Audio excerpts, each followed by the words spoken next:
Swaraj collection Dhalgaon म्हणजे पारंपरिक ते मॉडर्न वस्त्र थेट मिल मधून पुरवठा करणारं वस्त्रदालन. स्वराज कलेक्शन मध्ये सुरू आहे लग्न बस्ता महोत्सव. इथे काढा आपल्या लाडक्या मुलामुलींचा लग्न बस्ता, तोही आपल्या बजेटमध्ये सर्वात सस्ता.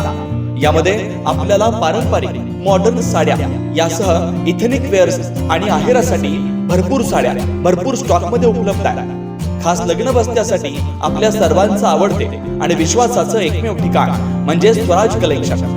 वीज बोर्डाजवळ ढालेवाडी रोड, ढालगाव, तालुका कवटेमहांका, जिल्हा सांगली.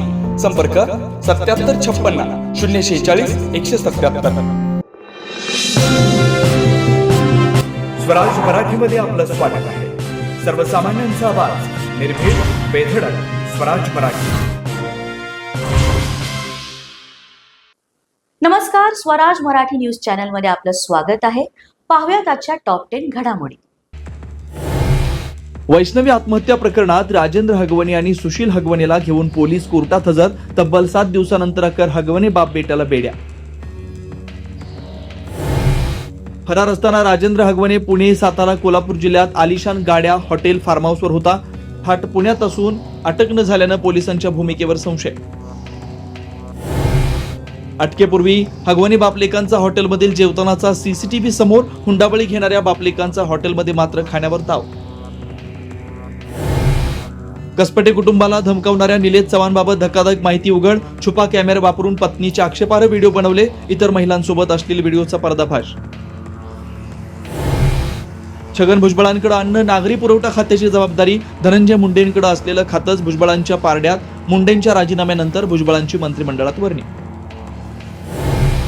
बीडच्या लिंबा गणेश परिसरातील पवनचक्की कंपनीच्या सुरक्षा रक्षकाकडून गोळीबार. चोरी करण्यासाठी आलेल्या चोरट्यांवर झाडल्या फैरी.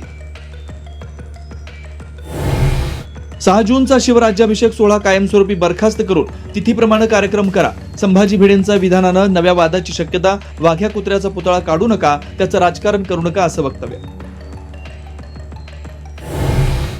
ऑपरेशन सिंदूर नंतर पाकिस्तान पूर्णपणे उघडा पडला. गृहमंत्री अमित शहांकडून पाकिस्तानचे वाभाडे. भारताकडून केवळ पाकिस्तानातील दहशतवादी तळ उद्ध्वस्त. शहांची माहिती.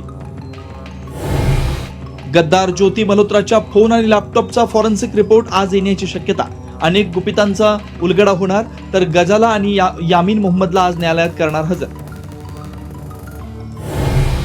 पाकिस्तानचा क्रूर चेहरा उघड. हवामानाचा फटका बसलेल्या दिल्ली श्रीनगर विमानाला हवाई हद्द वापरू देण्यास नकार दिल्याचं उघड. विमानात 220 प्रवाशांसह होते तृणमूल काँग्रेसचे खासदार. आजच स्वराज मराठी न्यूज चॅनलला लाईक करा, शेअर करा आणि सबस्क्राईब करा.